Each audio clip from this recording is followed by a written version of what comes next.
Thanks, Rista.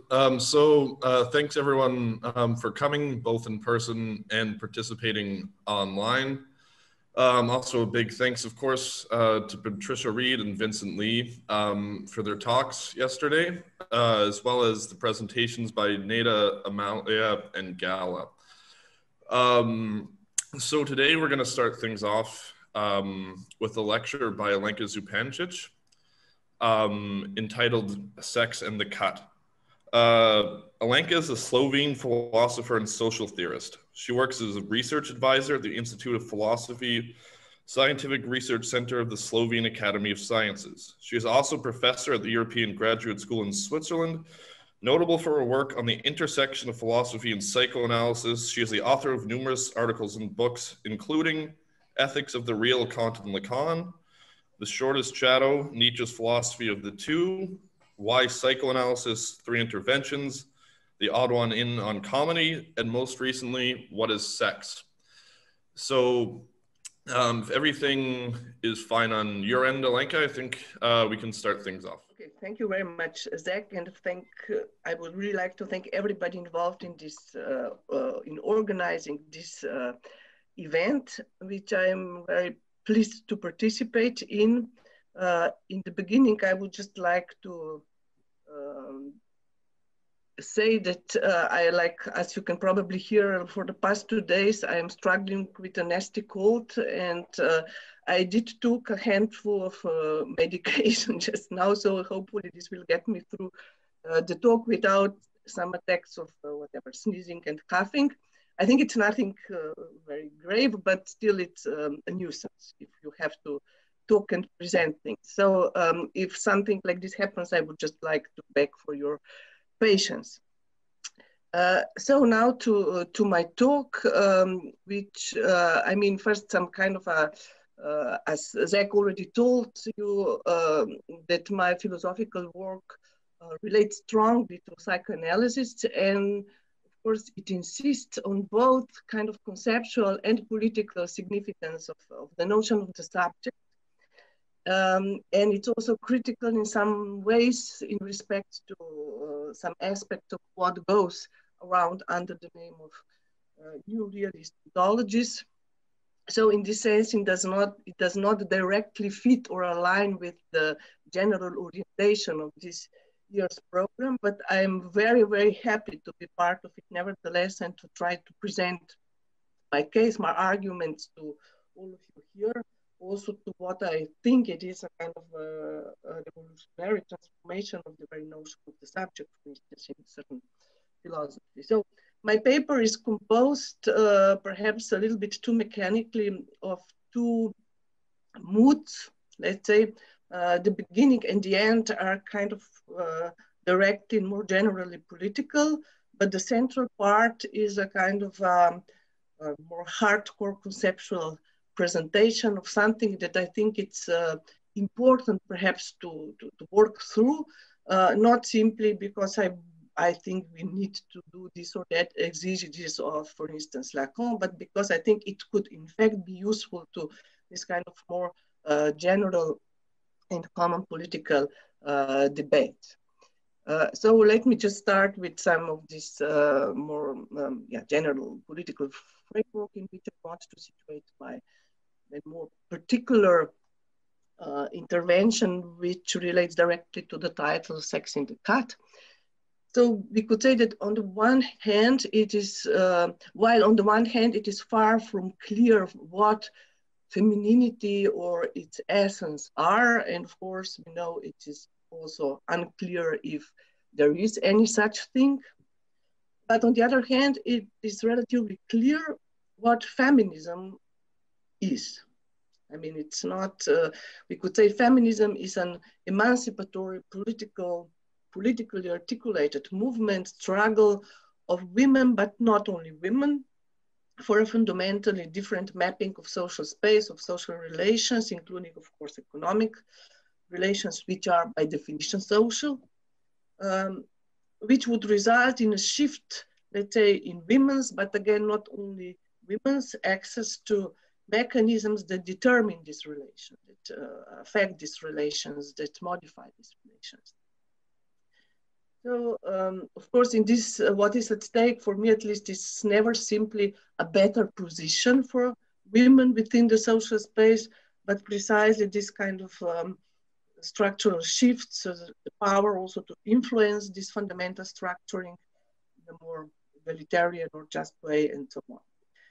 I also would say that feminism is a modern political struggle, by which I mean that although, of course, there were women that we could describe by today's standard as feminists, living also already in antiquity and Middle Ages and so on, but I think as political struggle, it does belongs to modernity and to its kind of horizon of universality that was, in a sense, also opened with modernity, with all the good and bad sides to it, but nevertheless, it is related to this. So in this kind of very not at all obligatory, but general definition of feminism that I just gave, you can see that the term women, women's struggle, not only women's struggle and so on, the term women is used in a rather non-problematic, it's kind of non-problematic in this definition. And I don't think many people have a problem with this, including feminists who dedicated perhaps their lives to dismantling any notion of feminine essence. But then we can still say feminism makes sense in relation to women in some way. So why? I think one answer is precisely that feminism, because in feminism, women appears as political category. So as also something that in a way not points beyond itself, but also includes some dimension of universality that is not simply kind of all encompassing chapeau or head, but something else. And I will try to get to this later. And perhaps we can say now, this is really, I won't go into this because these things, there is more to this parallel that I will be able to develop today. But you can say that in a similar way that in Marxist theory, we don't need to define workers or the proletariat in any essentialist way in order to see and make it kind of subject or agent of the emancipatory struggle. It is not that you need, it is precisely something that happens within this struggle, the way it moves, the way it includes and excludes, and the way it distributes certain things, that defines the subject of this struggle. So not some kind of essential, and of course there is an ongoing debate of this also in Marxism, but as I said, I want to go into this more. So we can start also from a very simple point that as we speak today in many parts of the world, women are, of course, still not recognized as equal political subject. They are mistreated in hideous ways. And of course, there is also a very palpable new regressive wave rising in societies that have been much better off in this respect over many decades. Like the new attempt to move from Poland to step out of the Istanbul Convention. I don't know if this was the case also in Macedonia. Slovenia was explicitly invited by Poland to step out of the Istanbul Convention, which is a really kind of completely harmless, I would say, like a kind of neutral convention granting women certain rights to write and so on. So also we have to be aware that although many battles were won over the past century, these are still very recent battles, and I really think nothing won there is kind of simply irreversible, although I did think so at some point, right? The rapidity of these shifts now, it's quite astonishing. Things that have been still completely impossible to imagine a week ago become now part of the common sense. So just a few reminders, which I think are still somehow shocking if we were born into some kind of liberal society, democratic society, the, let's say, late part of the last century. Women only got the right to vote in the 1920 in the US, which is to say only 100 years ago, in 1944 in France, in 1971 in Switzerland at the federal level, and in 1984 in Liechtenstein. So there is this at the level of the right to vote. I mean, this is really something which is very recent, and it's kind of now again under assault. So this present regressive movement, I think it's largely due to a combination of two factors. Let's say the global economic crisis, or simply the crisis of late capitalism, because I definitely think the later is itself in a crisis, which is all the more violently affecting the whole society. The combination of this and the kind of popular, whatever, right-wing or populist attribution of the crisis the world has sunk into, attribution of this crisis to, among other things, some kind of disturbed cosmic balance between sexes and their social roles. You actually get a lot of this. I mean, if you listen to this kind of general, not even extreme media, there is a lot of this quasi-intellectual talk about how this went too far, the harmony between men and women was disturbed now, feminization took place, and so if we are everybody is unhappy, both men and women, because they're blah, blah, blah, you know the adage probably, but there is a kind of way in which this is kind of symbolically presented as the very source of our present trouble and crisis and so on. And I think instead of simply dismissing this ideological narrative as obscurantist regression, which it also is, of course, we should also try to identify its rationale, not its justification, but what would kind of explain its efficiency, the easiness with which it convinces people who are not necessarily or a priori completely, but kind of it's contagious. It's kind of what people like this narrative. So I think very, very roughly put, that this rationale, this reason is to be situated in liberalism, or more specifically in the way in which late capitalism has combined or produced a singular compound of civil and economic liberalism. It's a kind of new compound of these two things, or social and economic liberalism. So that a monetary abstraction and abstract universalism of capital combined very well with this kind of communitarian particularism known as identity politics. This is the most common name. So, but this was not exactly in any kind of contradiction, but did move within the same space and became more and more seen as a kind of inseparable thing. And for instance, just a very brief quote. This one I won't put on the share screen. I have some others later, but because I think it's not long and it's simple enough.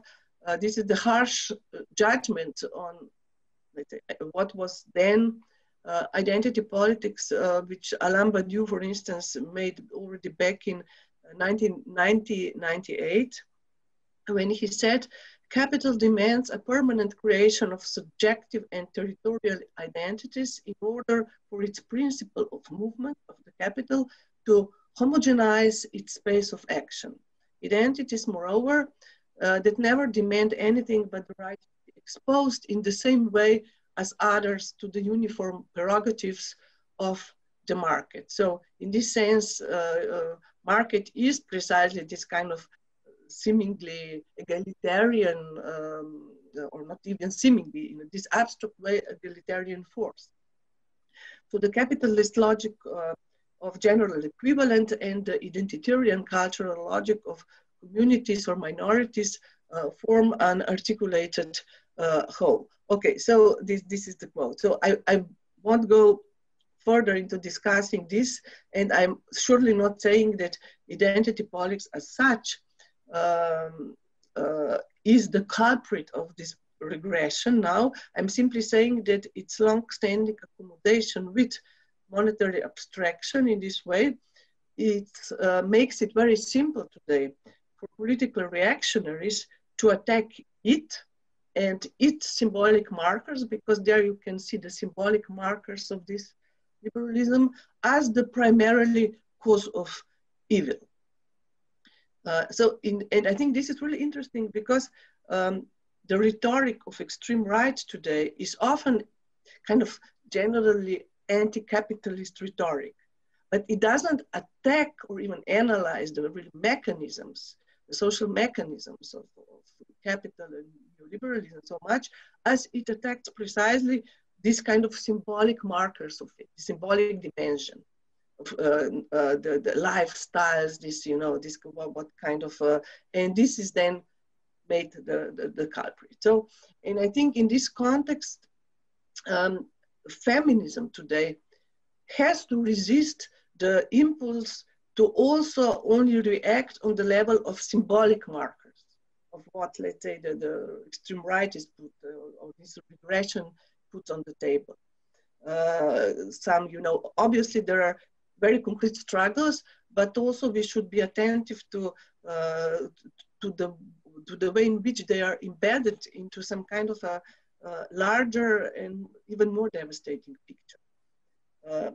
And this is why, for instance, I also want to go into this. I will just quote 3 lines from it. I put on the list Angela Snagelweber, this one of the market theocracy, which written some time ago, but which I think points out this in her own way, namely that what happened like half a century from the sexual revolution is something more complicated than simply what we refer to as patriarchal order or male domination and so on, namely, as she calls it, a total hegemonic fusion of the corporate and the countercultural, of progressivism, modernity, and the market. So this kind of reactions to this, I mean, it's much more, it's much darker even than just this kind of simplified vision of oppression of women from whatever. I mean, it is really embedded in so many also economic forces, but also which are in constant struggle and produce this kind of contradictions. Okay, so feminism as political struggle means that I think emancipation is conceived as inherently universalist struggle. And this universalism cannot be detached from the issues, of course, of social political economy. So something else as identity politics, something that demands political subject. Of course, this also demands a kind of working through the definition of what is subject and what is universal in this sense. What is universalism? So in what follows, I will now make this kind of a conceptual excursus, which will also link feminism to the question of sex. I think this is where we have to start if we want to talk of any kind of universalism, not to just kind of abstract from this and say, okay, forget, we are all whatever, human, unhuman. We have to start at a certain cut. And I think it's only this way that we will have a chance to kind of start detecting them, at least conceptually, the very side of this kind of a possibly universal emancipatory struggle. So I will start with the question of sex, not in order to exclude anyone, but in contrary to work a possible way to, or at least attempt to do so, to some kind of universal stance. Okay, I'm situated as a Lacanian, but what I will present now, which will be a kind of, going into Lacan at some quotes that are, I think, very strange perhaps now, and that are not, at least most of them, so often quoted. But I want to do this because I think to engage in some kind of exegesis of Lacan, to torture you with this, but because I really think this could be helpful for this debate, and it could be helpful particularly perhaps in the point where these eternal discussions of biologic versus cultural, or physical versus cultural, symbolic, and so on, are situated. Because at many points, this kind of discussion seems to be revolving around this stuck here. So I think in Lacan, we have a peculiar intervention or answer to this, like from the side, and not accepting this divide without saying that it's simply irrelevant or that it's does not exist. So let me now go into this more complex Lacanian part of my paper. And I would start by saying that, just a moment. If sex is bound up with the symbolic, it is not simply on the level of the symbolic influencing it or constituting it, the sex namely, but on a much more fundamental level of the constitution of the symbolic itself. And again, not simply this or that symbolic, this or that set of rules, but symbolic as such, language, the symbolic counting, and so on. So the first idea would be that sex is not simply an object of symbolic intervention, sex, sexuality, sexual differences, genders, if you want, is not simply object of symbolic interventions, appropriations, modeling, and so on, but it has a much more intimate as well as generative relation with the symbolic. And this is an idea that we found most explicitly formulated at some point of Lacan's seminar 11, a very important seminar called The Four Fundamental Concepts of Psychoanalysis. So I will kind of tell you a story that one can deduct. It's a strange story, a little bit composed of some quotes that are well known, but in the way I will try to kind of put them together, yeah, it is a story. As such, it is always a bit suspicious as a kind of narrative that will explain. It's not all explaining, but it kind of presents a line of thinking of this relationship, let's say, between the symbolic and sexual, or in a specific way. Okay, it all starts with death. And it's in the production of life. So let me now put on a first quote, which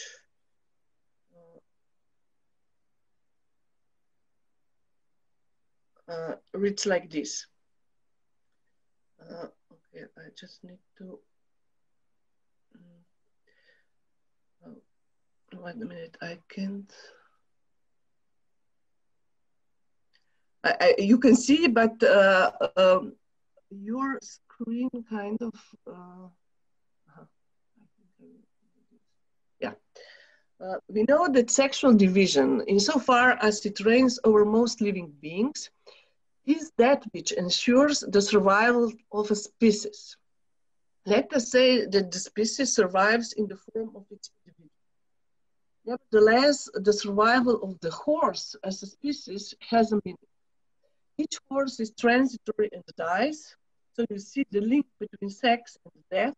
Sex and the death of the individual is fundamental. Okay, so I think first of all, you can see that this is not simply, wait a minute, I have to come back to,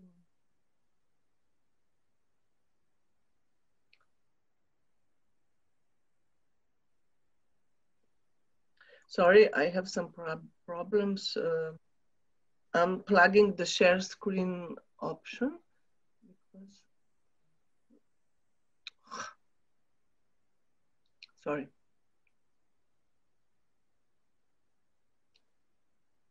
What do I do to return to the full screen? If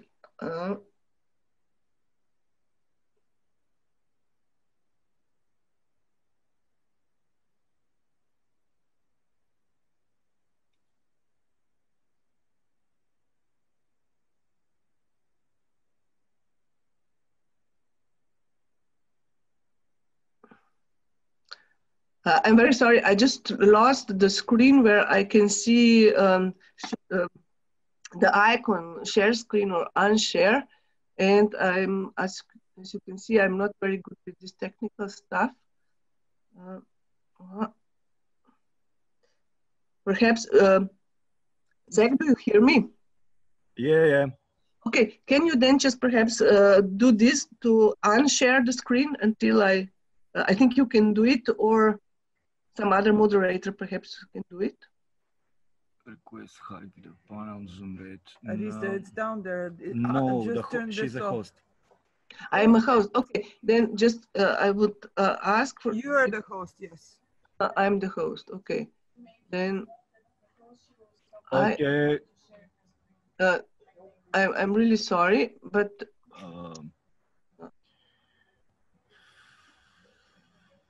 Wait a minute. No. No. I can do it from here. Yeah, no, I know that I was made host precisely because of this, but then when I do this, the display just becomes much more narrow and disappears. Okay. Mm-hmm. And then I can no longer. Let's see if we can fix it from here. No, we so cannot. She's the host, the only host now on the meeting. Yeah. She's basically the. But I think. No, I'm inviting her, but I made it a host. Wait a minute. Reclaim host. No, I'm sure. Okay, we are reclaiming host. Okay. More. Allow record. Remove. Stop participant sharing. Yeah. Okay. So now you also okay. So now I can. So the screen is off. Okay. Yeah. Okay. And then I'm really sorry for this. And then for the next quote, I will. Yeah, I don't know. You do it. I will just say, please share the screen and please do it. Okay.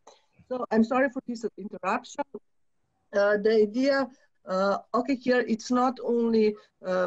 The question of the species, but I think you see the whole idea is to establish the link between sexual reproduction and some discontinuity or death that is intrinsic part of it, intrinsic part of life, if you want, a continuation of life. And it's quite clear, I think that the link that Lacan establishes here between sex and death has little to do with ideas about orgasm as little death and all these kind of nonsenses, or with some ecstatic dimension of enjoyment, but it has to do with the cut into continuity as kind of internal moment of this very continuity. So sexuation is first and foremost a cut into the continuity of life, a cut in which something gets lost. It is a discontinuity of life, a loss of life in a way, and paradoxically, it is the repetition of this loss that constitutes life's continuity, not simply some kind of, eternal transformation, this kind of fantasy of, but it's something happens, and this is precisely why it can continue. So, as such, sex is the point of the incident, sex like sexuation is the point of the incidence of death in life. Of course, incidence, I insist on this, and not experience. This is not about the possible or impossible experience of death, about coming as close to the experience of death as possible. But precisely about something that can never be experienced as such. It is not a matter of experience, but of this kind of repetition, which and the minus, the whole it implies, and the repetition of which is implied in life as we know it. So further on, and I won't go into this more than necessary, as I develop this in my book much more extensively, it is precisely at the topological place of this minus, of this cut, that what is called in Lacan the drive, or this kind of a surplus enjoyment, takes place. It is not something that fills in this gap, but it is the very thing that is structured around this minus. So the surplus and the minus, the surplus is the only experience of this minus, if you want. This excess, but which is no longer in any way any kind of natural excess, is the very way in which the minus can be, this kind of structural minus can be experienced. It is not itself a directly question, matter of experience. Okay, so immediately following the above quoted passage, Lacan goes on to suggest that the elementary structures of social symbolic functioning and their fundamental combinatory are inseparably related to sexual reality, to copulation, because the mainstream of reproduction and its implication of that is to be found here. Again, I'm talking about reproduction just in this most, let's say, logical sense, not in the sense of meaningful having kids and so on. It's just reproduction as the way of continuation of a species. Okay, so now I will quote, put on, I will ask you again to share my screen, and I will quote a larger portion from the, again, seminar 11, when he, Lacan presents us with this kind of a daring suggestion relating even kind of birth of the symbolic to the sexual reality. So now you have the screen sheet. I have the share screen. Okay. Yeah. Existence, thanks to sexual division, resists upon copulation. Alenka, sorry, yeah. Alenka, sorry for you must share your screen. Okay, but sorry. Then if I do this, I will later turn off the code. Okay, okay. Then I will do the same as before. Yeah. I will go to share this screen. And yeah. Okay. And then again, I have to make this disappear because then I cannot read it. This is the how it started the whole problem before. Okay. Existence, thanks to sexual division, rests upon copulation, accentuated in two poles that time-honored tradition has tried to characterize as the male pole and the female pole. This is because the mainspring of reproduction is to be found there. And around this fundamental reality, there have always been grouped, harmonized other characteristics, more or less bound up with the finality of reproduction. We know today how in society, a whole distribution of functions in a play of alternation is grounded on this terrain. In its modern it is modern structuralism that has brought this out best by showing that it is at the level of matrimonial alliance as opposed to natural generation, to biological lineal descent, at the level, therefore, of the signifier, that the fundamental exchanges take place, and it is there that we find once again that the most elementary structures of social functioning are inscribed in terms of a combinatory.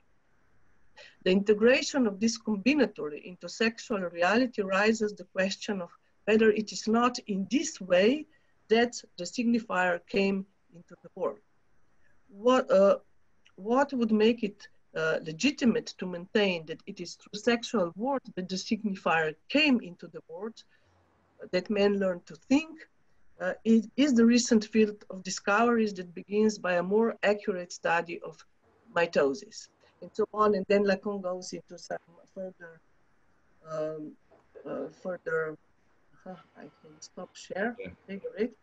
further questions of genetic and so on. But you see what is at stake here. First of all, obviously, this is not any kind of justification of whatever polarity of femininity and masculinity, as it will become more clear later. It is, but it's on the contrary, it is a kind of a explanation of how, for instance, I mean, it's a very audacious, strong claim affirming a kind of original coincidence of sexuality in the sense of sexual reproduction and the signifier of sexual and symbolic reality. And of course, at that time, Lacan still oscillates and pulls back from this explicit claim in the next paragraph when he posits this as more like an analogical relation between the two. But here we have this suggestion put on the table quite explicitly. The signifier came into the world through sexual reality and sexual division because of the later's involvement in reproduction, life and death, reproduction involving death, a minus as its condition. And of course, signifying combinatory introduces other logic that simply that of biological lineal descent, as is clear. So at the bottom, there is nothing simply naturalist or naturalizing in that what we perceive today already and with justification as extremely patriarchal organization. Exchange of women as objects in social interactions. I mean, this is precisely what Ms. Truss was pointing at and so on. So this is not simply that their women were considered as kind of a natural, or I mean, that there was not the whole patriarchal construction, if you want to put it, was not simply a way of trying to naturalizing the women's role, but precisely part of a certain symbolic combinatory. That perhaps ideologically evoke some natural laws, a natural way of thinking, but nevertheless, you can see that we are here moving on a much more fundamental level that kind of Lacan dares to kind of interrogate. So, and to be said in passing, if we take this claim seriously, namely that the kind of signifier came around by with relationship to sexual. Alenka, sorry for the interruption. If you can be closer to the mic, we are losing you. Yeah. Okay. Thank you. Sorry. Yeah. Yeah. Please just point this out if it happens again. Thank you. Sorry again. So, if we take this claim seriously, then we may be led to interrogate precisely what happens when and if sexual reality gets completely disentangled from reproduction, from regeneration.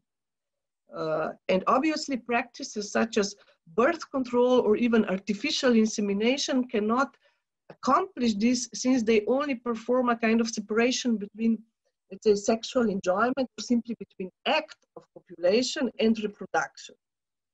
Yet reproduction itself, also when artificial, remains sexual, even if it gets disentangled from the lives that produce sexual cells. So sexual reproduction doesn't mean that we need sex to have sex in order to reproduce as a species, although for quite a long time this has indeed been the prerequisite, and for many species it still is and will perhaps continue to be. But it means that you need two different kind of set of sex cells in order to reproduce, and that something is being lost. And as you will see, Lacan then relates this to this other creature called amoeba. I will come to this later, like which reproduces in a different way.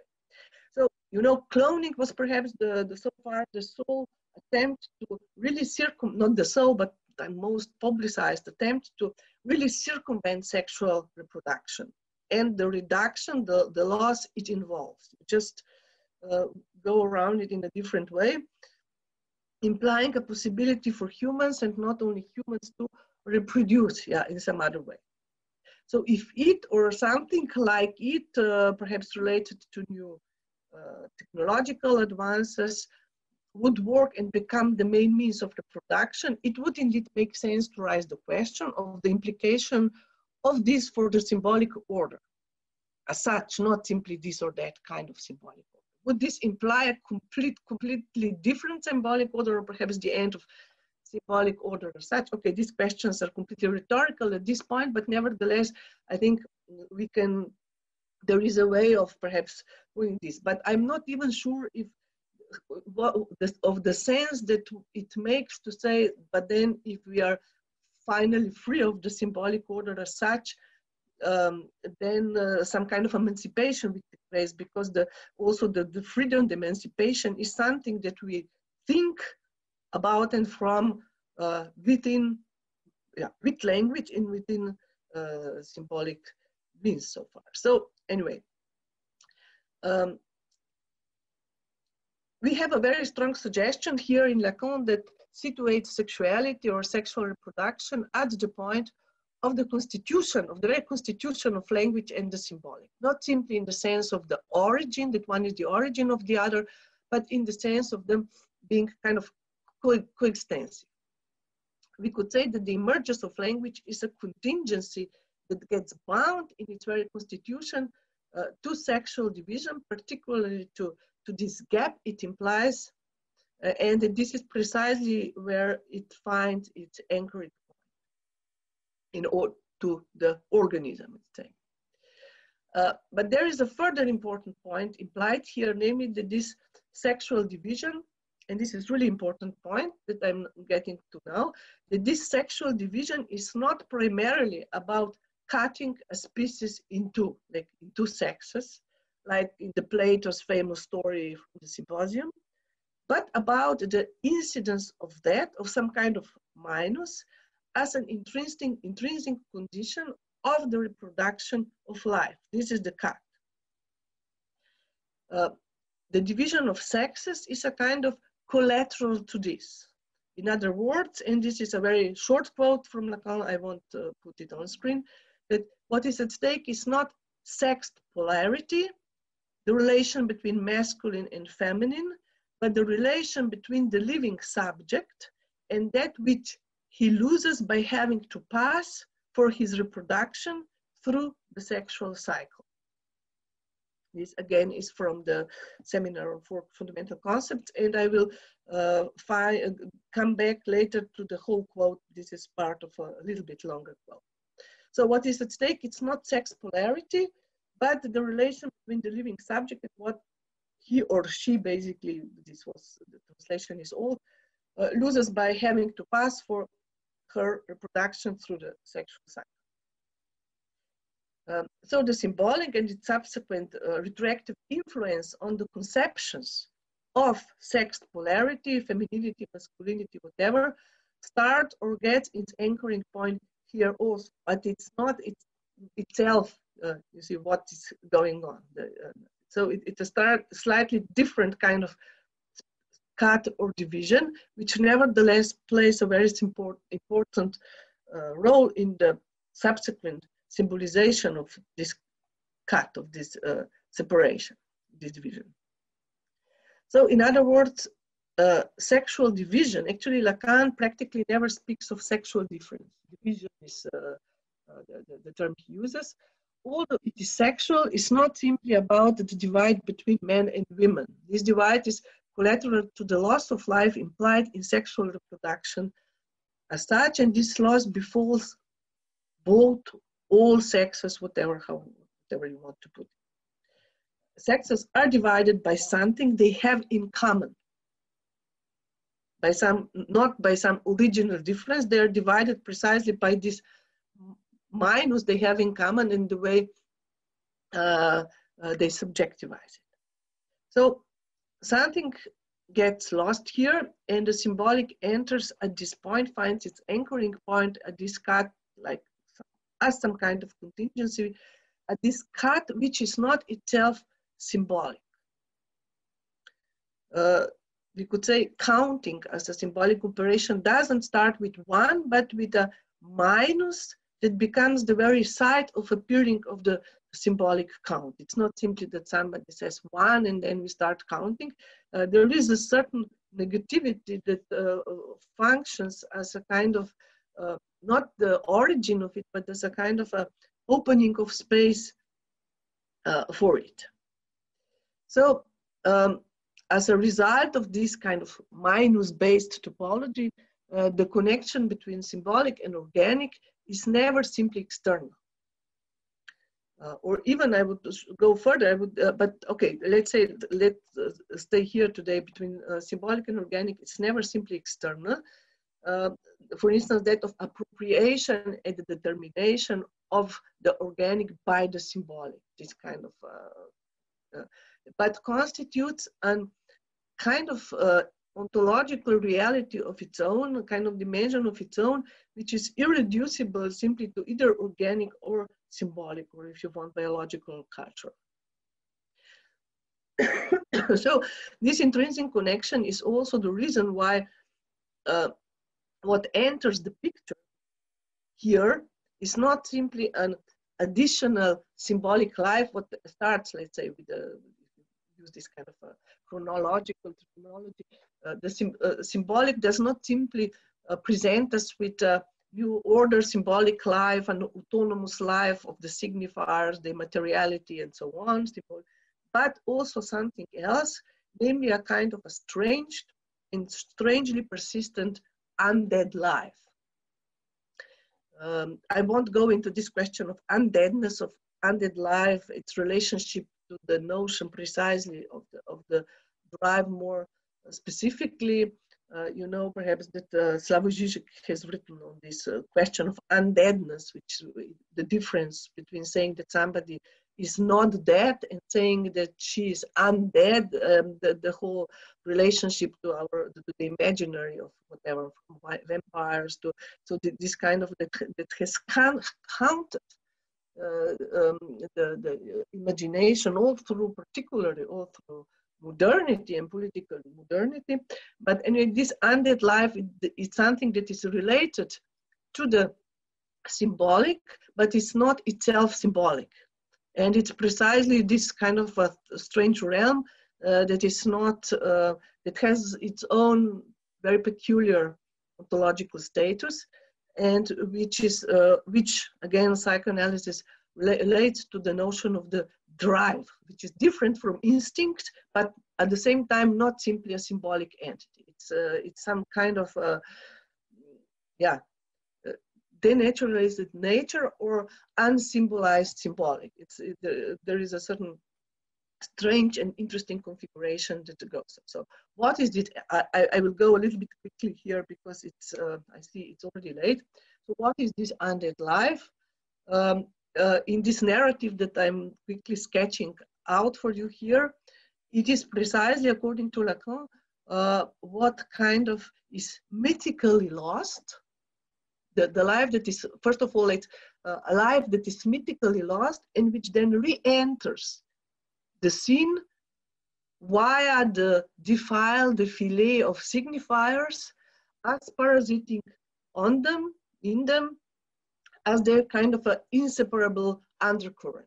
And here it is no longer some kind of eternal life, but it's precisely this undead life. But it is not itself a signifier, it is something that the shady side of the signifier, but it's not reducible back to it.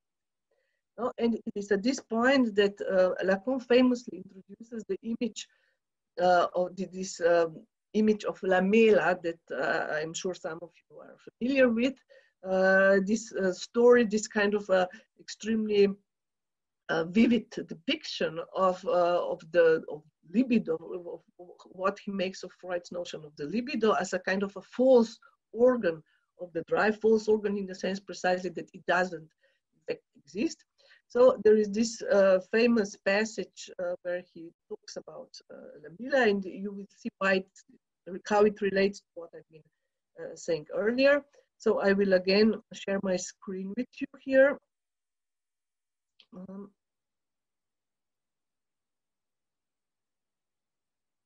Okay, you can see my screen. Do you see it? Yeah, yeah. Okay, okay. So the lamella is something extra flat, which moves like the amoeba. It's just a little more complicated, but it goes everywhere. And it is something, I will tell you shortly why, that is related to what the sex being loses in sexuality. It is like the amoeba in relation to sexed beings, immortal. Because it survives any division, any sissiparous intervention, sissiparous intervention. And it can run around. So this is the kind of a picture that that gives of what Freud called a libido, not an energy, this kind of obscurantist term. I never liked the term energy, but precisely this kind of a strange being that moves around, pops up here and there, disturbs your body or whatever, and kind of makes you do things, also very interesting things that are kind of out of the ordinary. Okay, so well, this is not very reassuring, he continues, Lacan, but suppose it comes and envelopes your face while you are quietly asleep. I can see how we would not join battle with being capable of these properties, but it would not be a very convenient battle. This lamella, this organ, whose characteristic is not to exist, but which is nevertheless an organ, is the libido. It is the libido, via pure life instinct, that is to say, immortal life or irrepressible life, life that has need of no organ, simplified and indestructible life. It is precisely what is subtracted from the living being by virtue of the fact that it is subject to the cycle of sexed reproduction. And it is of this that all the forms of the objet are that can be enumerated are the representatives, the equivalents. The objects are merely its representative, its figures. Okay, I won't go into any of the Lacanian jargon here, like object are, those of you who know what this refers to, okay? But in any case, I would simply say that this is a very important in the dance passage, full of this kind of extremely suggestive images. And it is constructed obviously around the difference between this kind of amoeba-like beings, like unindividuated beings, because individuation obviously is the factor, unindividuated beings that survive division because there is no loss or death involved in it. They can split in half and just continue as such. So it's not division, even if they are split, they are not divided in the same sense. Here, I think you can again hear the echo of this first quote that I put, like the why sexual reproduction kind of involves something dies there, something gets lost even on the level of chromosomes. So anyway, so the contrast between these beings and sex beings for which division involves a certain minus loss or simply what we call death, mortality, whatever this more kind of also emphatic and symbolic level. Yeah, I stop sharing now.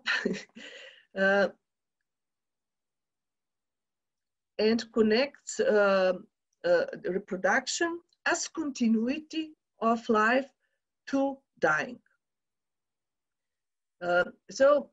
And as you can see in this passage, the drive or the libido appears as a kind of course, the whole story is a kind of mythical story. But it appears as a kind of return via the signifying change, because this happens because we are speaking beings. It's not simply just there, this undeadness, this return happens because we are speaking beings, but as parasitic on the symbolic, not as simply given by the symbolic, and by being completely something that the symbolic cannot fully master or orientate or something like this. So this kind of enters the space, and this is what Lacan says, it's subtracted from the living being by virtue of the fact that it is subject to the cycle of sexed reproduction. So this mythical, immortal, irrepressible life, which obviously a mythical, we lost something that we never had, but this retrospectively becomes precisely the difference with some other creatures.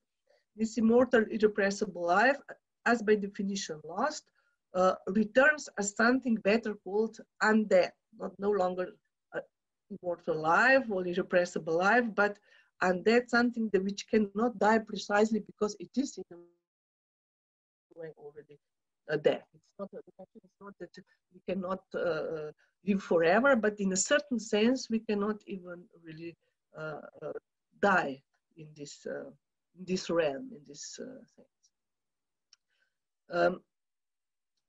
So better still, we can say that this mythical, irrepressible life instinct only exists in reality as dead drive. This is basically what Lacan arrives at. This life instinct, the irrepressible life, actually exists practically, concretely, empirically as dead drive, as what Freud calls the dead drive. Not drive aiming at death, wanting to die, but precisely the drive to repeat this kind of a cut, to find enjoyment in repeating this kind of a cut that can never be the object of immediate experience, by ways of surplus enjoyment, by ways of not extra symbolic, but kind of this kind of a excessive repetition of the symbolic cut itself. Okay, so we are really running late, and I want to come back to this more to the point where I started. So just one more quote to wrap up this in the way in which actually here Lacan precisely uses this to say, to point why this Freudian distinction between the instinct, so-called life instinct, and dead drive, or life drive and dead drive, it's inoperative, that they basically that they are the same, that this kind of irrepressible life drive is precisely what exists as this kind of sexual dead drive. And this is the final quote, which is a little bit longer version of the one that I've already read to you. I will simply read it to go quickly. It's not very complicated. He says, the relation to the other, with capital O, is precisely that which for us brings out what is represented by the lamella. So the relation to the other brings out what is represented by the lamella, not sexed polarity, the relation between masculine and feminine, but the relation between the living subject and that which she loses by having to pass for her reproduction through the sexual cycle. In this way, I explain the essential affinity of every drive with the zone of death and reconcile the two sides of the drive, which at one and the same time make present sexuality in the unconscious. So it is the very life of the drives, and represent in its essence death, this kind of a meaningless interruption and so on. So this again is also from the four fundamental concepts of the psychoanalysis. So I will here make a kind of abrupt cut in order to simply point out and insist on the pertinence of this notion for the notion, I think, also of political subject. So I apologize, this is I haven't worked this passage through in more subtle way, and there is even not enough time to do it, but I will simply try to say a couple of things that hopefully will resonate, at least there's some connection that will resonate, it makes some sense. So if we say that subjectivity is related to what a living being loses by having to pass for her reproduction through the sexual cycle, and the sexual difference is predicated upon a minus, which is universal. You know, Lacan will formulate later in more abstract terms as universality of castration as symbolic marker of loss, which means castration is absolutely universal. It is not something that only characteristics of men. It is a universal function, and the famous formulas of sexuations are different ways of precisely relating to this loss, to this. So in this kind of perspective, from point of this theory, feminine position, what a feminine sexuation is defined by the way in which it relates to this minus and hence to the other. As you saw, what is implied here in this division is essentially a relationship to the other. It's not simply to the other sex. Obviously, this is part of it, but to the other as such, which also can be understood as social relations, as the symbolic order, as the other the body of the other sex, and so on. So, and according to Lacan, feminine position is closer to political subject in a way precisely because it is kind of embodying the force of negativity, the position in which there is no exception to this loss, no outside to it. That is to say, a paradoxical universality, which is not all and excessive in the same time. Excessive precisely because it is not, there is no exception to it. But at the same, but embodies the division as such. So I think that the way we can picture this is not some kind of all-encompassing excessive femininity, but precisely the very persistence of this card that kind of is there at the very moment of the constitution of the symbolic. So, and I think it could be further argued that it is precisely in this sense that femininity is inherently a political category. Okay, so I just have a couple of more minutes. Feminism is a political struggle, I think, or it doesn't exist. It doesn't simply aim at redistribution of goods and privileges, but at the inherent structure of their production, their distribution. So subject is not, from this perspective, a kind of neutral category, subsequently divided into men and women.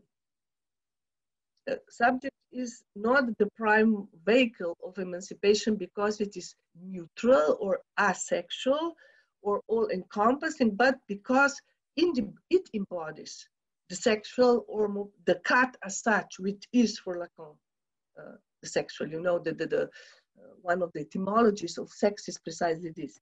It's cut, nothing else.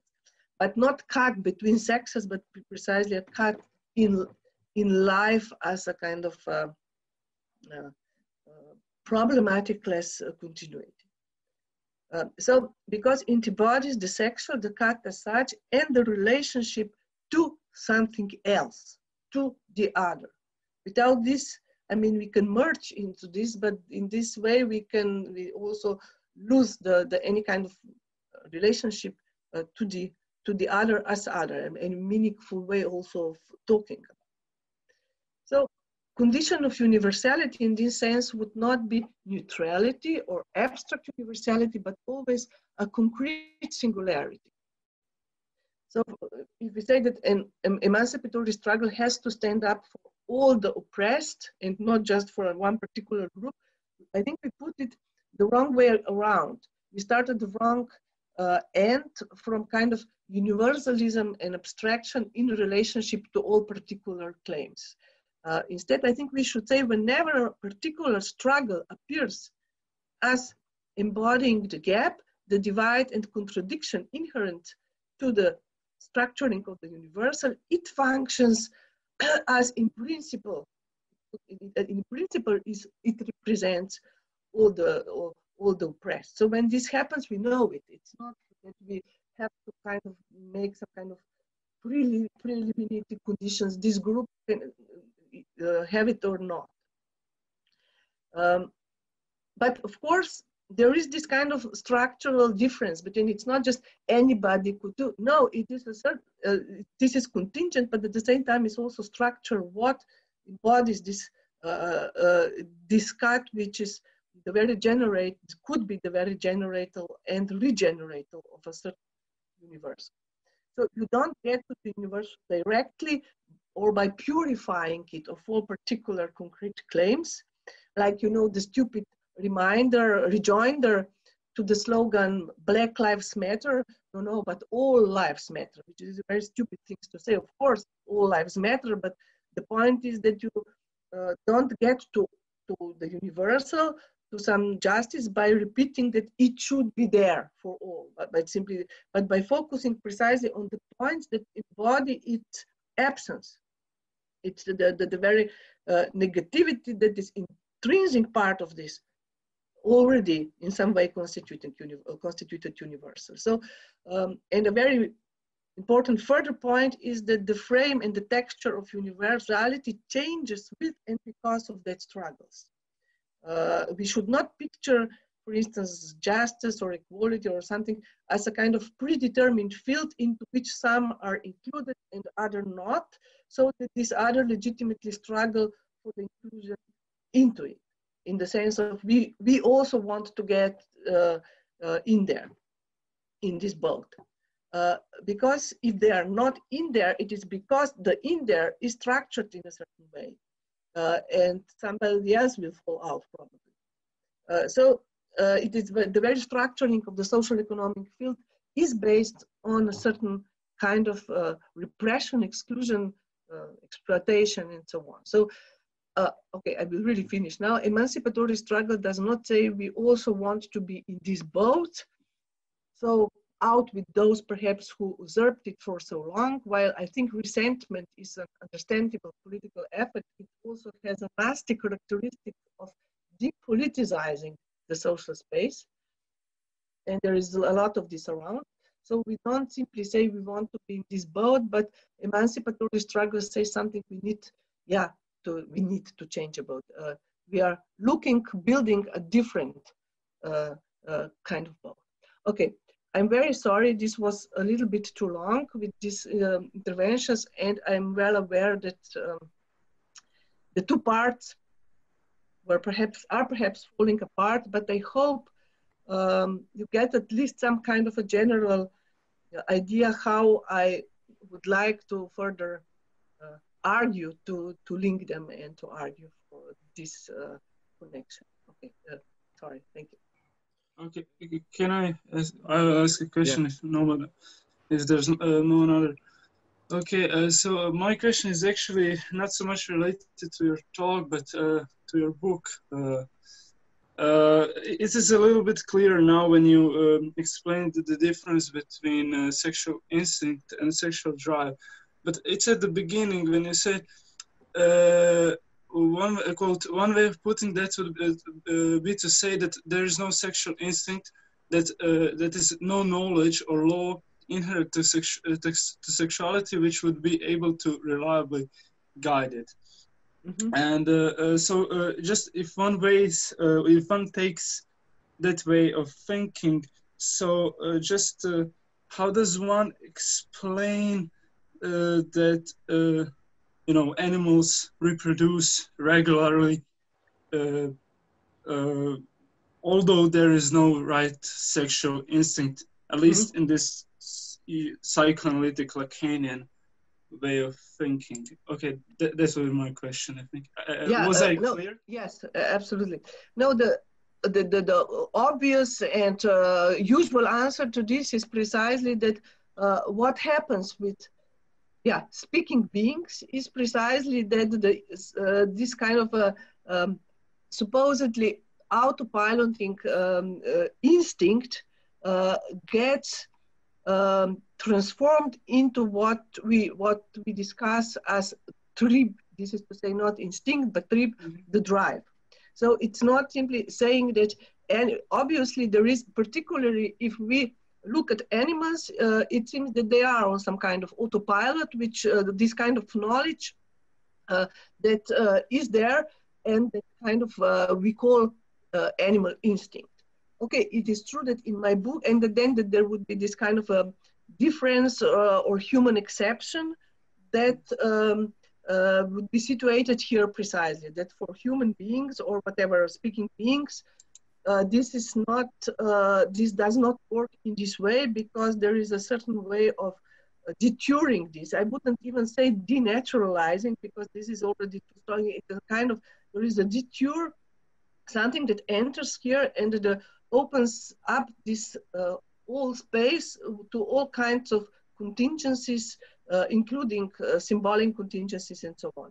But then the further claim that I make in the book, but I don't think this is the place perhaps to go into details, so this is the discussion, is that then we perhaps also kind of interrogate or retroactively question this presupposition that things really work so perfectly in the animal world. I mean, this is the presupposition that we make for, yeah, obviously from our standpoint, but that perhaps there is a way of saying that even the nature is not this kind of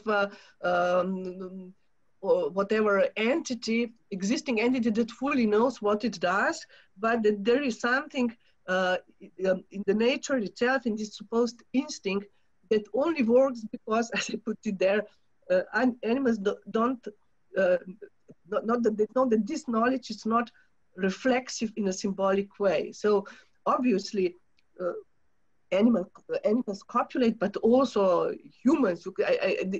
I'm simply trying to make this divide at the same time still operative, because obviously there are differences, but not in a different way that to simply construct, let's say, the animal world as this opaque other, or nature as this opaque other where everything functions, and then there is this hubris of human exception, which is at the same time combination of modesty and immodesty. There is something perhaps screwed up in nature as such, but this manifests in different ways, and it gets a huge trust by the way the symbolic enters the field and further structures it. Okay, something like this. Okay, I think I know it's clear now what kind of thinking you want to avoid, and that it's better than to go with this inherent negativity, right? And this it manifests itself in sex. Okay. Yeah, but it's also that this inherent negativity for me, it's because it's so easy. Lacanians are often attacked from all kinds of sides for this in negativity, blah blah. I really want to insist that the notion of negativity in Lacan, or at least this is how I read it, it's absolutely synonymous with this surplus. It's not that you have to think both together. It is not a negativity only, as I said, it exists as a certain excess of something. It's not simply a kind of hole that you stare into. It is something that is reproduced as part in the kind of within our lives, within the existence, as the very point of something excessive, something which is excessive precisely because it kind of condenses around this negativity the very whatever you call it, the energy, the drives, the rhythmal drives, and so on. So it's this is not negativity, lack, blah blah, lack and surplus, or this is what also what Lacan even this, in French this works better because it is also called plus de jouir, like surplus enjoyment. It means at the same time there is no more enjoyment and more of enjoyment. I mean, this kind of coincidence of something that disappears and something additional, not even that we haven't even asked for, that appears at the same time at the same place. Something like this. So I was wondering, because near the end, you talked about Black Lives Matter and how it's a sort of a particular absence or negativity, which is then sort of produces this universality. But I was wondering if there's not a danger in it of sort of giving itself up or sort of demanding that it receives a relationship to the other. And this is sort of concretized in a more sort of oppressive way in the first place. It's sort of, like it's hard to maintain the sort of absence or the negative in a way that doesn't concretize itself in a sort of not fully emancipatory way. And as part of that, I was wondering is there any other sort of inherent qualities to I think you called it a politics of the gap or of the cut itself, or any sort of ways to recognize this? sort of political movements? Yeah, no, thank you for the question, because it allows me to clarify or reformulate what I was saying, hopefully in a more, in a clear way. Namely, what I'm saying, it's precisely what you're saying. I'm not, first of all, I'm more and more, I have always been, but more and more allergic to all kind of political discourses that start with, we have to do this, we should do this, this should be like this kind of a normative stances, which usually present themselves as extremely emancipatory, but are basically normative stances, prescribing what reality should look like. And I think, as also coming from Hegel in a certain way, I think this is the most non-philosophical thing to do, to try to describe how being or society should look like. I mean, this is not, this is extremely immodest. It is not at all, usually it's hidden behind of kind of a, because we are for the right thing and so on, but it is very immodest to try to dictate in this sense or say what it should be. So I'm not saying, my point was, I think, precisely what you were kind of challenging me with, namely that I wasn't saying that, that this needs, that if it happens, if a certain struggle obtains this kind of mobilizes different movements across their usual divide, then you can take this as a kind of sign that it did mobilize also this kind of cut or gap. It's not, I don't want to preach any kind of politics of the gap, not at all. I think I'm really, if I'm preaching, I'm really preaching something like a concrete universality, that there is always a concrete. So I'm not saying, okay, but they should include or open. This happens automatically. And it did happen to some extent when this started, when people were automatically supporting the movement, going out on the street, whether they were black, white, whatever. I mean, it's not, there was obviously something that this struggle represented or engaged for people who were not at all just part of this or that group. So, I think the only, if you want, imperative that I would say that this, it is good if this remains in this way. Then if in order to purify the struggle or whatever, or because of some kind of resentment, it starts closing upon itself, I think this is a pity, and it loses the political potential. But I'm not saying there is no recipe here saying, okay, we must do this or this. Not if you somehow, and this is both contingent, it happens for some very contingent reasons in certain social circumstances, but then, and we cannot predict what will be the trigger, the agent of something that can have a huge consequences. And I think we should not be suspicious in advance of any of these concrete struggles, not at all. But there is still a way in which then there are differences, and there are differences also not simply, differences is perhaps not the right term. It is also a way in which these struggles are still, not fortunately, unfortunately, they are part of the world such as we live in, which is already very heavy with many, many different contradictions that also resist this kind of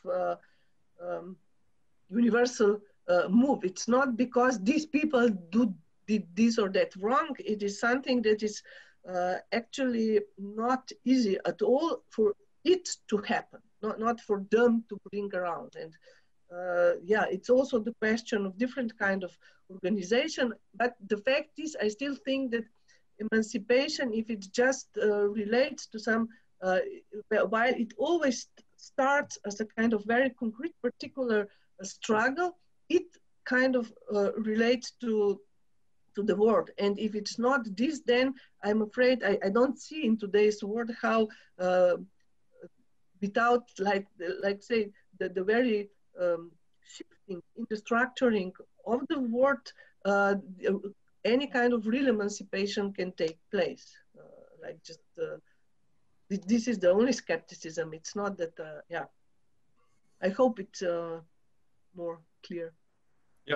Yep, thanks so much. Invitation to perhaps elaborate further on your stance, or maybe comment my comment. I loved your talk on so many points, and I must say that I agree with most of its premises. It was really exciting to follow your presentation. When you were elaborating your notion of universality and the possibility of universalism, you in a way presented universalism as this possibility for access for everybody. So in a way, it's not a unification, or I don't know, a set of different particularities organized into a unity, but quite to the contrary, it's in a way a singular position of perhaps a marginal subjectivity that seeks access to universality, to be subjectivized and recognized as a universal subject, to gain the right to speak the universal language, or to participate in the universal political language. And I see this as a purely formal category. It's emptied of semantics, I would say. That's how I took it. I don't know if that's what you meant. So maybe okay. Yeah. Further clarified it. Just a short comment. It's interesting that I was just reflecting on this because I remember that it was the first time I heard you invoking the right to universality and identifying yourself as a universalist was in 2004, I think, in Skopje, and it was perceived like some kind of a scandal by the others present in the room. And now it made me, now your talk made me think back, and I'm realizing that we are finding ourselves now in a paradoxical situation. It was the intellectual center, so the West, who came up with this critique of universalism as oppressive, as I don't know, imperialist usurpation of the universal position. So it was on behalf of the marginals that the possibility of universality was demolished, basically, from the mainstream political discourse. And now it's very peculiar that it's the marginals, as coming from the margins of Europe, from class margins, from global margins, from the global South, etc. We seek for a possibility of universality, of a universalist political speech. So this observation of mine, the last one, kind of I think corroborates your thesis about it, or your understanding of universality, or at least that's how I understood it. So if you would care to comment on this. Yes, first of all, I think it is true that I'm a part of a little bit larger group here of perhaps particularly Slovene philosophies. We have insisted even back, not even the 2004, I mean, this happened then, but a little bit against this grain that started in the late 20th century, precisely this turn against universalism as in itself oppressive notion, and this kind of presenting it in presenting precisely the minority struggles as something that proves that the universal needs to be dismantled, and that it is actually as such always oppressive and so on. And I think there were at least some of us who insisted that this is a very politically dangerous and wrong move, because universality to give up on universality as such kind of deprives you of any real political global world-like, not global but world-like agency, in the sense not that the whole play, I think it is quite clear also to some extent from the quote from Badiou that I quoted at the beginning. There was a whole very interesting correlation precisely between the Western capitalism at that point and the right it gives to particular identities, the rights to be recognized or claimed by the rules set by the market. Basically, this was the claim. I mean, it was a way to precisely depoliticize, de-universalize the very universalist moment implied in all these minority struggles. I think it was a very kind of perverse maneuver by dominating, hegemonizing social-political forces, which was there giving, supposedly in the name of these minorities, of these particular identities, precisely depriving them of the universal aim or the universal of their struggles. But the universal aim, I don't want to say, and this is something that you at the beginning, or kind of the way you described what I was saying.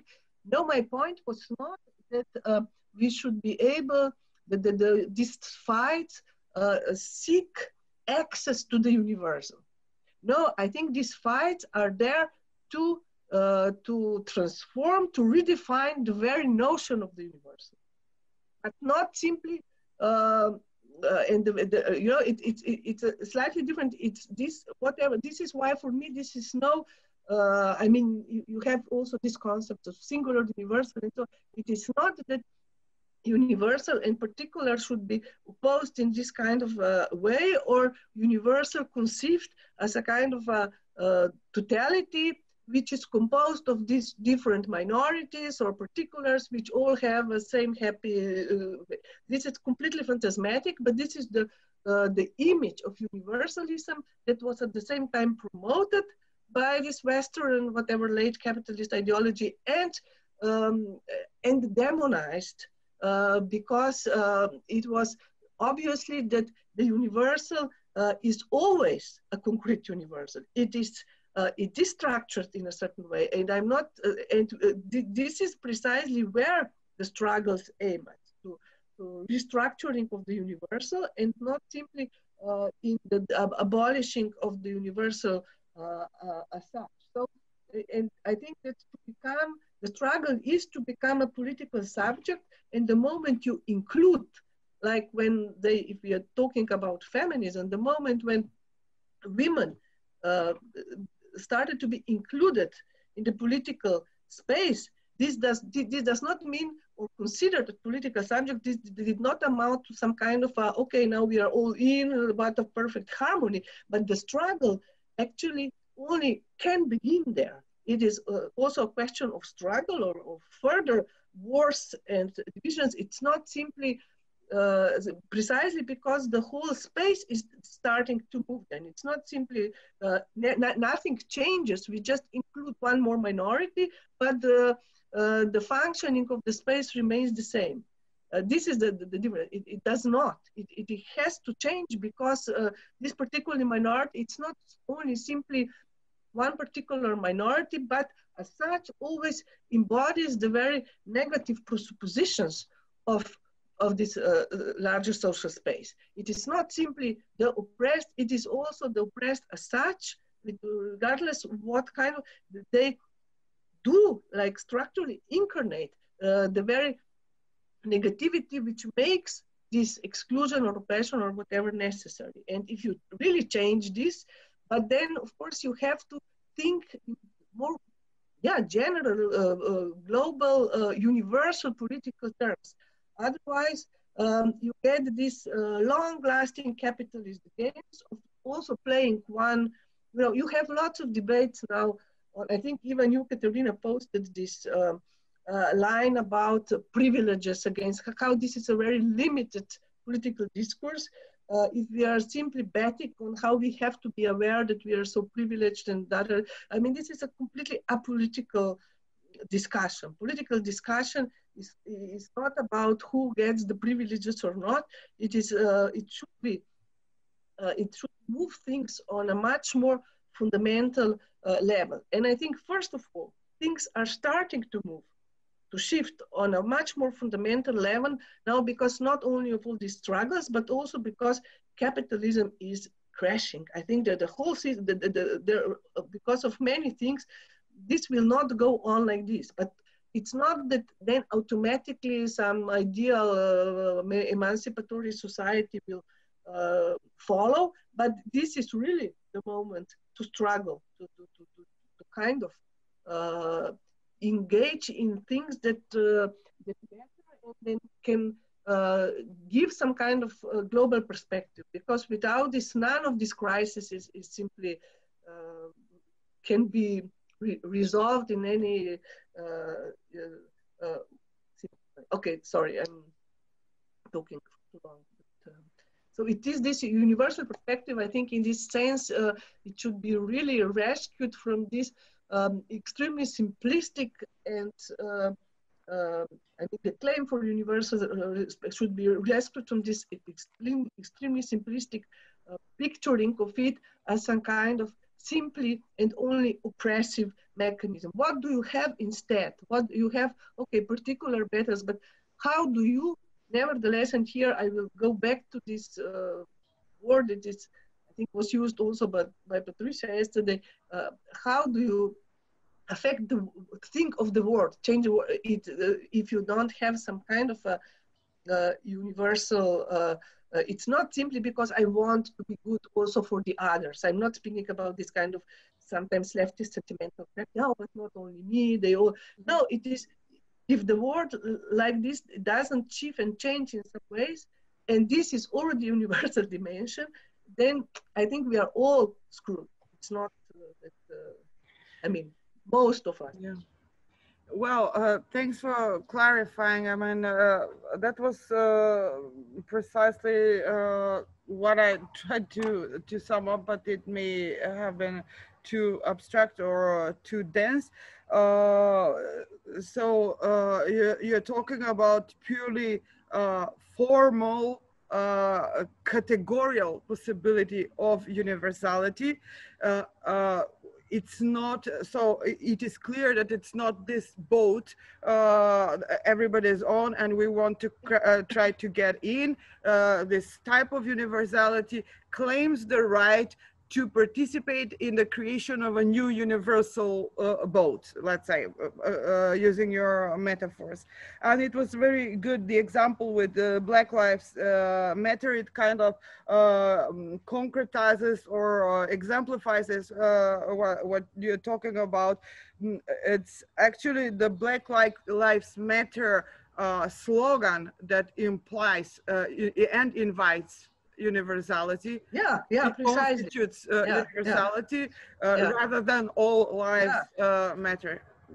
Okay, so and I think aliens, things like aliences that also, of course, there is also the question of organization. I mean, I know that my basic argument here remained on this kind of more formal level, but of course, the other side of this, which I also think it's quite important, is the kind of organization of concrete movements, the alliances, and also the way in which precisely this kind of often too sectarian way in which people think about these things should give place to something which is more precisely open to the other way of thinking, not open in this sense, oh, we should have to understand, but to understand where the most significant struggles and shifts are. It's not that you stop because the other smokes and you not, it's okay, it's the end of our debate. One should really, I think it's really time to, sorry, to think about this, not simply priorities, but the things that are perhaps a little bit more important than what we think, and also perhaps sometimes more important than just to prove how radical and how engaged we are, because I think this also sometimes precisely prevents serious consequential engagement with people in the aim of something that we simply have to, first of all, it's enough that you say something and then you prove to your sympathizers that you are engaged, you are okay, you said the right thing, and that more or less does the business and conclude. And then, so it's this kind of, so this is shifting or not shifting. I mean, all these things are around, and the times are quite full of all kinds of turbulences and contradictions. Yeah. Thanks so much for the talk. I wanted to ask a little bit about just to step back to a response you gave a little bit about the kind of prescriptive dimension that you were very back against, because maybe it's my North American pragmatic bias, but I was curious about how that actually works in practice, just because it seems to me that one would need to have, especially for, let's say, environmental challenges, et cetera, where knowledge and limits and so on, like play a role, how one goes about that in a way that would be completely non-prescriptive. Yeah, okay. So thank you very much. It's not, the question of completely non-prescriptive. It's more like that the question of perspective, I think, that we, or the point of view where we stand while making this kind of obviously things that orientate us. And this, I think there is a huge difference if one stays, so to say, and even perceives oneself as standing in the midst of this, what is going on, instead of trying to have some kind of I mean, perhaps the target of my talk was not, of this remark, was not simply this or that, for instance, scientific or whatever prescription. If we want to solve this, we have to do this and this and that, which are always to some extent partial and part of the very world that they want to affect or change. On this kind of a more general empty talk of, I think of what is to, what things should be which kind of induces, instead of this kind of concrete measures, which I have nothing against, replace these measures with what, again, Hegel would call a beautiful soul. This is to say, somebody who just looks at the word and finds it terrible and awful and the opposite of everything that it should be, but never perceives his or her participation in the very way it is. So this is what I mean by this, the perspective. So this kind of, there is a lot of this kind of normative, they should do this and this, and they shouldn't do this. So of course, I'm not at all here arguing against, I mean, it's quite obvious that at this particular juncture, also in relation to because COVID and everything, but not only this, and the ecological science has a huge role, but it's also important that on some level, and again, we can see this clearly in both the case of ecology, in case of COVID, there is a certain internal division between science itself. It's very often, it's not even, you cannot even say there is one unanimous message that comes from the sciences. So there is, but for me, this is not simply criticism, it is the mark of some subject, of precisely that there is a subjective decision also to be made, and that there is precisely a way to affect the universal. Because if this were simply because some objective description, and I'm not saying that science is not capable of objective description, but it's still embedded into certain concrete social situation in which we live in. And so, so in this sense, obviously there are ideas, we can also say this not necessarily prescriptions, which should if we want to do this, we should do this and that and that. This is something else than this kind of a beautiful soul, prescriptive normativity that becomes, that is not only finding the whole world completely terrible, but also always so as to say that your position is the only one exempt from this, because you recognize, you acknowledge the terrible ways of the world. You are against this and that and that, and so you are beautiful. So I think it's, we are, yeah. So this was the point, but the whole, yeah. What is philosophy? And this philosophy is here to kind of practically guide us in this or not. This is another debate, but I didn't want to dismiss thinking and articulating the thinking of whatever present predicament in this way, and say, so okay, whatever will happen with heaven, we just go with it. Yeah. So thank you for the question. Thank you for clarifying. That's super helpful.